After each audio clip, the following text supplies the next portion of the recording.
Welcome back to the talk show with your host, Jason Takhtadjian. I am making the return back to the talk show after a couple of months of a bit of a hiatus, just taking care of work, taking care of everything else, just to make sure that we can kind of organize everything outside of the talk show to make sure the talk show continues. So I'm glad to be back, and I couldn't be more happy to be with today's special guest, Barlow Der Mugrdechian. He has been with Fresno State for how many years? This year is actually the 40th year 40th anniversary. year, yes. 40th year with the Finished Armenian 40 years, yeah. Right. Yeah. With the Armenian Studies program, you're the Barbarian coordinator, and you have a laundry list of accolades. You have a Wikipedia page. Thank you.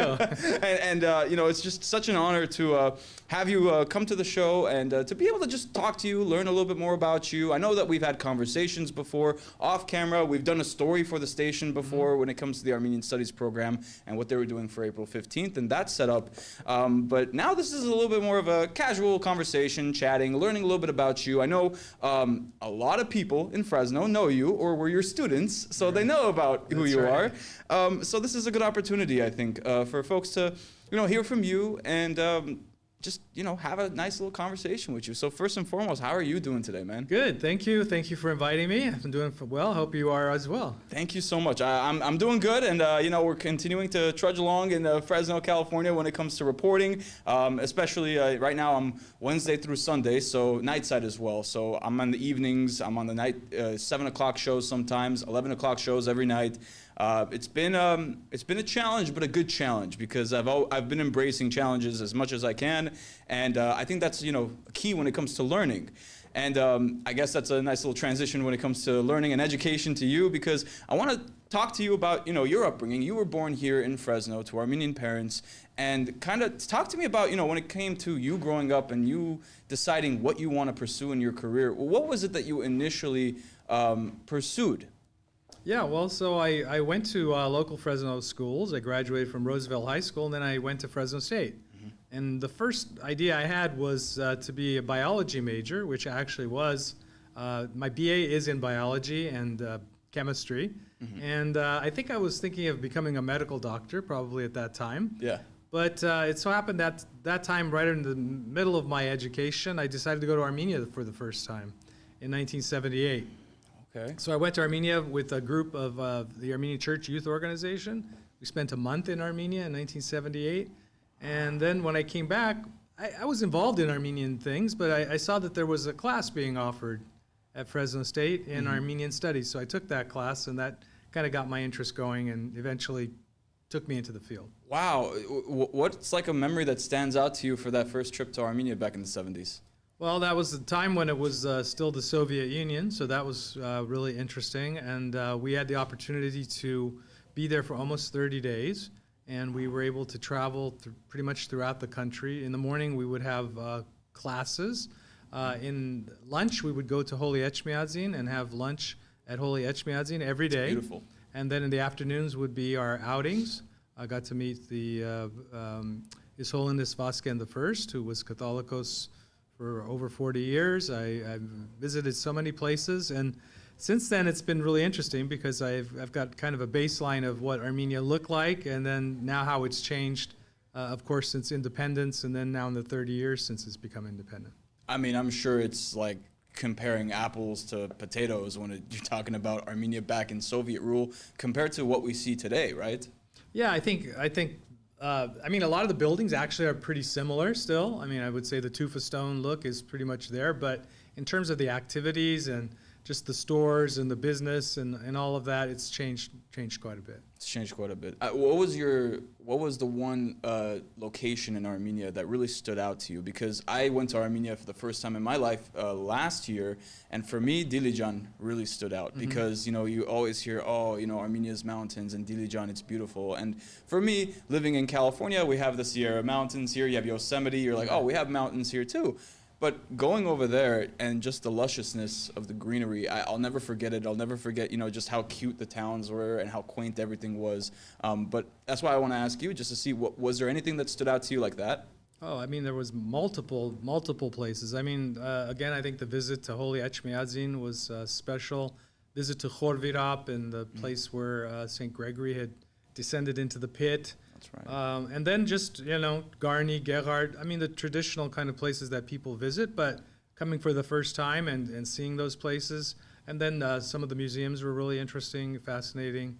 Yeah. And then overall, it was great. I will say that museum, the Armenian Museum in Yerevan at the square, I did not have time to go and check that No, out. you And have I'm to a do that. museum buff. You have to do that. I have to do that. So that alone is another reason for me to go back to Armenia. God willing, everything goes the way that it goes. Maybe I go within the next year or something like that. I'm hoping that I can get some time to go back, because that trip, I think we were there for maybe 2.5 weeks, maybe like closer to 3 weeks. There's so much more to go see and so much more to go do. And it seems that trip and the class that was being offered in Fresno State really did resonate with you. Well, I mean, it's kind of interesting. I try to count up the times I've been to Armenia, and it's probably over 40 times that I've been to Armenia in the past 40 or so years.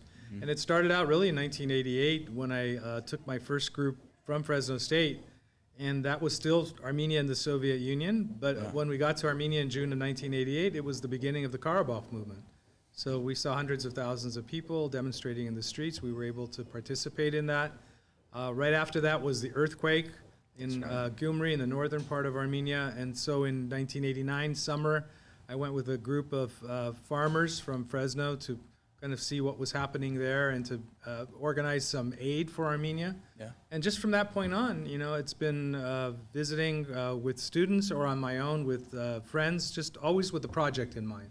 Gotcha. But in the midst of all of that, I got to see most of the country, so multiple times. That's really neat. That is really neat. We did jump a little bit in time. I know we're not necessarily going in chronological order, but I do want to ask you, just to kind of reel it back, that decision to move away from biology and start, dedicating your life and your studies to, everything Armenian, really. Tell me how that also kind of got put together, because tell me, correct me if I'm wrong, that started in 1985 for you, your involvement in that? So again, going back to Fresno State, in 1978, I took a course with Dr. Dikran Kuyumjan, and he was at the time the director of the Armenian Studies program. He had arrived in 1976. So I took a course with him and became very interested because he was a very interesting lecturer. He wasn't someone who would just give you read a book or something. He would go off on tangents and tell you what was going on. And in the world at that time, a lot of things were going on in the Armenian world. There was Armenian political violence, kind of the Armenian genocide was coming back. So in the midst of all of that, he also introduced me to other students on campus, and we together revitalized the Armenian Students Organization on campus. We began to hold genocide commemorations on campus. And just in that 2 years then, from 1978 to 1980-81, I decided on my own, I just said, I could be a doctor, but I could also just learn more about the Armenians, my culture and heritage first. So I decided to pursue that, not really with the goal of becoming a professor, just really at that time wanting to learn more. So I went to UCLA for my graduate degree in Armenian Studies. Got you. What was your knowledge on, your Armenian heritage and culture like growing up in your early years? I would say it was pretty good, actually, because I grew up in a very Armenian-oriented family. I was fortunate enough to know my grandparents on my father's side. Both grandparents were alive. On my mother's side, my grandmother was alive. All were survivors of the Armenian genocide. They'd all immigrated to the United States. So I was able to grow up in that environment. We spoke mostly Armenian to them. They did very little bit of English. So, just being able to grow up in that atmosphere. We went to church every Sunday. We went to Saturday Armenian school, language school. So I was going to school 7 days a week, regular school, public school, not Armenian school, but a public school, public schools. And, just went and learned. And so I was learning Armenian, the language. I was involved in the ACYO. We used to go to camp, summer camp, which I will be doing again in just a few weeks, going and teaching up at the summer camp. Nice. So it's just I was pretty much involved, but it was just taking it to the next level, which is more of the scholarly level. Right, and that you really jumped into it, and then you were talking about the trips that you were organizing for these students, and remind us again the first year that you went. First year that I went with students was in 1988. In 1988, and that was, like you said, right when everything politically, a lot of political tension was going on in the country. was that like the biggest thing that stood out for you and your students, was seeing those movements and just seeing how, a city can just evolve like that and then just turn into, protests all over? Well, we were, sort of aware of what was going on because the Karabakh movement had started late 1987, early 88. I certainly was not expecting what I saw there, and when we arrived, actually, the Soviet authorities kind of closed off all of Armenia to foreign travelers. So we were actually in the country, and then no other visitors came for another month. So we were kind of the only people, one of the only groups from outside that was still in Armenia. Yeah. And then we knew these demonstrations were taking place. We were staying in the Hotel Armenia, which is today the Marriott in the Republic Square. It's a 10-minute walk to the Opera Square where most of those demonstrations were taking place. So yes, it was very impressive for us. That is, impressed on us. We still got to see a lot of other things, but of course that was the beginning of that Karabakh movement. Wow. Did that make it any more difficult to plan the next trip for the students, or did you have like any doubts as far as like, are we going to run into something like this again? Or maybe though it's not doubts, it's more so like, oh, we're going to experience more things now because things have changed. Yeah. Well, we went again in 1990, but it was a smaller group, and by then Armenia was almost independent. It was really falling apart as far as the Soviet Union. So we were able to work with the university to be able to organize the trip. It was a good trip, but it was a very small group. And then we didn't really do another trip for quite a few years because by 1991, 92 were the very bad years in Armenia. Bad years meaning that once they became independent, the Karabakh War had broken out, energy supplies were cut off, so many Armenians didn't have hot water, they didn't have heat. 91, 92, 93, 94, it was just impossible to take a group of students at that time to Armenia. So it wasn't until, again, really into the early 2000s that I went again with a group. Wow. But I was traveling on my own, but not able to take a group. Yeah, it would have been like a logistical nightmare, or it would have been one of those situations where you're responsible for so many of these students and you just have so much uncertainty. Right. No, it was just places to eat. Where do you eat? There weren't just restaurants. There was no light, so no water, hot water. You can't take people into that situation. Yeah, you can't. Yeah, that's just again comparing that Armenia to today's Armenia. Where what was the last trip that you said that you went to Armenia? I went last summer, right around the same time for a conference at the Matenataran. So I went for 2 weeks at that time. Yeah, and for me, I don't necessarily have much to compare it to. When I went to Yerevan, like certain parts of Yerevan seem so modern now, and they seem so, I don't want to say Europeanized, but it definitely seems like there's a lot of investment that now is being put into Armenia.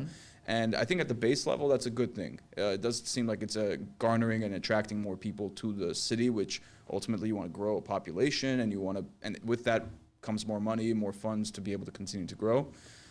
So I don't know. I think it's pretty cool to see a small country like that. Me growing up and hearing about Armenia and seeing, just the glimpses and the photos of what it was like, for my parents, because I think my dad's side of the family left late 70s. My mom's side of the family left late 80s.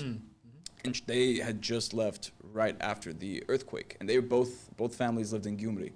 So especially my mom's side of the family, like they saw the earthquake. She was in school and got taken out of school, and they had to rush to like a safe spot. Right. And she has a lot of stories about, driving after the earthquake and her uncles telling her to not look, outside for certain reasons. And just to see where the country is, where the country was and where the country is now, and more to be improved, I think is a positive step. And it's a good incentive for folks who maybe haven't went to Armenia to travel and visit once, because I think right now it would be a decent time. Yeah, it's a good time. I mean, there's what we call the tourist amenities. I mean, it's places to stay is not a problem, places to eat, transportation is much better than it was. So all of that is definitely better. And, for anybody that hasn't visited, you should visit Armenia for sure, because it's just a very different place. It is. I can't wait to go back. And considering geographically how small the country is, you get really surprised just how many different things there are to experience, both, man-made wonders and natural wonders. And, for me, what stands out as well is Garni, Gerard. Like, that was just so beautiful. You have the river running down the bottom of the mountain or the cliffside. And we had a picnic over there, and we did kebabs over there, and I couldn't have asked for anything better. That, to me, is like one of my core memories from that trip, and never forget that. Yeah, in the country, there's so many different sort of even climates and geographies. If you go south all the way to Sunik, been down to Goris, Datev, beautiful area, very different. You go up north, way up to the monasteries in Hakhbad and Sanahin on the way to go to Georgia. So there's just a full area to look at, and then sometimes it's just kind of mind-boggling to understand that this is only one part of what Armenia once was, right? Since historic Armenia in Turkey and other parts, Karabakh. So it's good to learn. It's good to learn about it and to go there. Absolutely. Now, let's go back to Fresno here, because I just thought of a question that I want to see if you have a ballpark estimate answer for. Mm-hmm. How many students do you think you have taught in your career? Yeah, that's a great question. I mean, it's in the thousands for sure. And you know, we've thought about it before. Maybe could be as high as 10,000 students probably. Yeah. You just multiply it out. You know, every semester, probably I've averaged 100 to 200 students. You know, and you multiply that out by 70 or 80. So there's a formula. Yeah, it's a rough formula. Yeah. I actually statistically, it's interesting for you to know, and for your guests or for your listeners, that I've actually kept a track of all of the courses that have been offered in Armenian studies and their enrollment since 1977. Wow. So I have a complete list of every semester, what was offered, and how many students were in there. So I could have a student do some research and give you pretty much an exact answer. Wow. To the number of students that we've taught. That is fascinating. That it's probably closer to 10,000. Right? I would say so. I mean, I mean, easily. For instance, this semester alone, we're teaching 7 or 8 courses, and they all have maximum of 25. Yeah. So if you look at that, that's 200 times 2 is 400, and then you multiply that times 40. That would be 16,000. Yep. Well. So even more maybe. Yeah, no. I mean, that just shows the impact that you have and the Armenian Studies program has here in Fresno, because there's just so many people that know about Armenian culture and the Armenian Studies program, you specifically. And when I first moved to Fresno, I found out about you because of some of your students. And two to note are Takhtadjian Hovanessian and Marine Peters. And they were the ones that told me that you're the encyclopedia for everything and that you are a source of knowledge when it comes to just about everything Armenian. Stephanie Barugian also co-signed that and also said to me that you are a absolute valuable, asset for the Armenian community when it comes to the education side of things and everything else in between. Really, it's not just the classroom work that you do. You're involved in a lot of other things too, right? Yeah, I mean, too much probably at sometimes, but the community organizations, church things, lots of different things. International Armenian Studies Organization, Society for Armenian Studies. This year I'm the president. So that's a big responsibility, but it puts me in contact with my fellow colleagues who teach and are scholars in the field of Armenian studies. Absolutely. I mean, I know it's difficult to think about, just one specific person or, right on the spot, but during that time in the educational process of you doing scholarly work and putting these articles together and putting actual like working with other people, is there one person that you were able to build like a decent relationship with throughout the years, and we're like, this person kind of sees eye to eye with me when it comes to doing the Armenian work and the history and research? Is there somebody like that you have? Well, the thing is that my career has spanned over 40 years, and so I've really been able to see how Armenian studies developed in the United States. And so when I was a young person in the field, I was able to work with, at that time, the actual first generation of Armenian American scholars. That is, first generation of Armenian studies in the United States. Because the first Armenian courses were taught in the 1950s at Harvard. That's the first sort of chair in Armenian studies, and then afterwards to UCLA and other places. So if you look at that group, I mentioned Dikran Kayumjan, who was one of the really founders. Richard Hovanessian, I worked closely with, took courses with him when I went to UCLA. Avedi Sanjan is another one. Robert Thompson, Nina Garsoyan. These were like the core people in the field of Armenian studies. As I was learning and then later became a scholar in my own right, people like George Bernutian, Levon Murashlian, these people, you know, and I can name dozens of other ones because it's all people that I've worked with in a different periods and different projects and different things. And then today, there's a whole new generation, I call it the third generation probably, of Armenian scholars, because if the Hovhannissian Kuyumjian generation was the first, my generation would be the second. And now there are the next generation, which is the third and fourth generation even of Armenian scholars. Wow, that's really neat. I mean, there's already like a lineage, right, that's being established, and that's important when it comes to, you know, the information that we're talking about, right? It's not just cultural preservation, it's also making sure that, in a sense, you fight disinformation, especially nowadays when there's so many people out there, so many voices that can just say whatever they want. It's important to make sure that, you know, objective facts are objective facts and they are handled properly by the right people like you guys. Well, it's just important to realize how much Armenian studies has progressed since the 1950s, if you will. So what is that, at least 75 years of Armenian studies, meaning that if you look at books, you know, all the books that have been published, these have been published by Armenian scholars. I mean, whether it's in history, we think about language, literature, music, whatever the field is, they've just multiplied. And so I think all of that research has helped us understand who we are as Armenians better. And, you know, now you can easily go online and or go find a book and learn about the Armenians in a very accurate fashion. And you, at your office, have a lot of Armenian books. I've been to your office a couple times, and it's fascinating to me to see just all the different old books and different type of books and all the knowledge that you have collected and you keep and you preserve. Maybe, again, difficult question, but is there an artifact or a book that you have that you think is really key or really stands out to you as far as like being a vital piece of Armenian information everybody should be kind of aware of?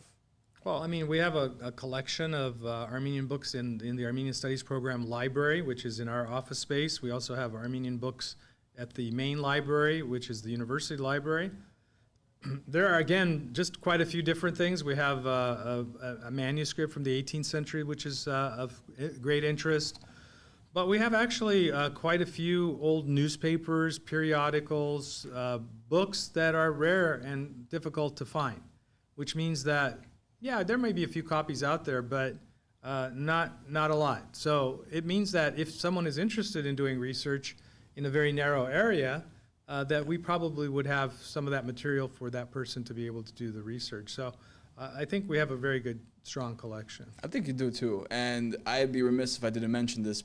Being on the talk show, another podcast-related video broadcast show with an Armenian, you had a show, didn't you, in the 90s, right? High Talk. Well, I had two shows, actually. So I started, my first career was as a radio host.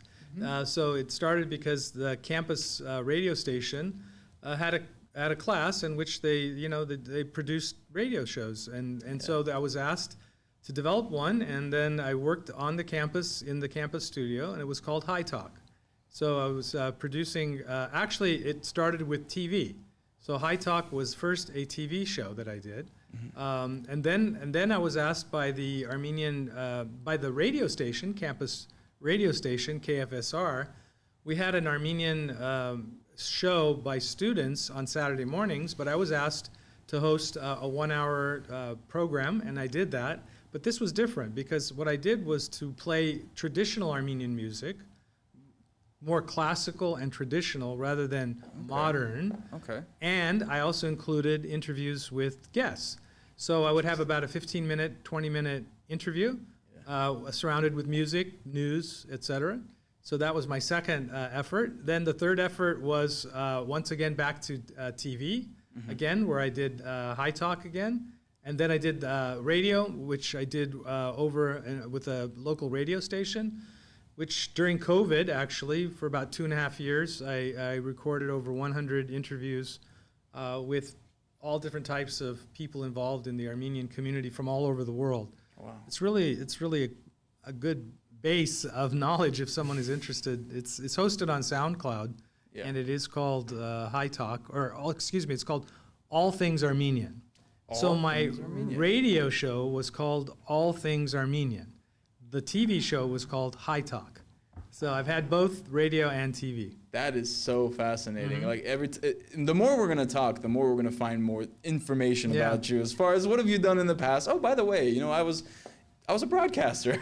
I was, yeah. Yeah, was and that's very much- amazing, and that's truly amazing. And I think, you know, being able to have so many different tools in your toolbox is a valuable trait, not just, you know, in the professional world, but just in life in general. It just keeps you going. And I guess we are coming close to the end, and I want to ask you a question that maybe we did touch on a little bit earlier, but you know, just talking about the past 40, 50 years of your involvement with the Armenian community and Armenian education at Fresno State, leaving your impact and continuing to work today. I mean, what is it today that continues to drive you and your work to just continue to uphold this? I think people, you know, want to feel that they've had or are making some sort of impact. So I feel I have some contribution to make, and I think that in our community, it's one of the most important positions because we deal with people at a very young age, but college age. So they are the ones that are already developing intellectually, emotionally, et cetera. And so if I can give them that, you know, knowledge and inspiration about maybe some of the things that I've done to inspire them, they don't have to all go into the field of Armenian studies, but they should be familiar with what's happened in Armenian history and Armenian culture so that they can make informed decisions.